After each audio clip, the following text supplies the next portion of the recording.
রহমান সাহেবের একটি সুখী পরিবার ছিল, যেখানে মা, বাবা এবং ছেলে মেয়ে যারা একসঙ্গে সুখে জীবন কাটাচ্ছিল। বাবা একটি বেসরকারি কোম্পানিতে জব করতেন। মাসে যা বেতন পেত, সংসারও চালাতো, সেভিংও করত। ছেলে ও মেয়েকে একটি প্রাইভেট বিশ্ববিদ্যালয়ে পড়াশোনাও করাতো। কিন্তু একদিন বাবা স্ট্রোক করে মারা যায়। ফলে তাদের এই সুখের পরিবারে বিপর্যয় নেমে আসে। তাদের এই অল্প সেভিং দিয়ে ছেলে এবং মেয়ের পড়াশোনা ও সংসার কিভাবে চলবে? তাই মা তার নিজের গ্রামের জমি বিক্রি করে ছেলে মেয়ের এমবিএ শেষ করান।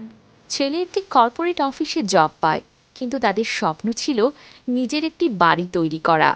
তবে তার যা বেতন, তা দিয়ে ফ্ল্যাট কেনা সম্ভব হচ্ছিল না। একদিন বিভিন্নভাবে খোঁজ নিয়ে সে অ্যাটিকা প্রপার্টিজের খোঁজ পায়, যেখানে 40 থেকে 45% কম খরচে কোয়ালিটি সম্পন্ন এবং দীর্ঘমেয়াদী কিস্তিতে ফ্ল্যাট পাওয়া যায়।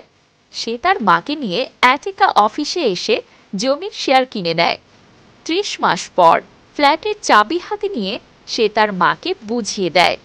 মা, ছেলে ও মেয়ে সবাই উল্লাসিত, এবং কিছুদিন পরেই আবির তার নতুন বউ নিয়ে ঘরে ফিরল। অনেক বছর পর তাদের বাড়ি আবারও হাসি খুশিতে ভরে উঠল।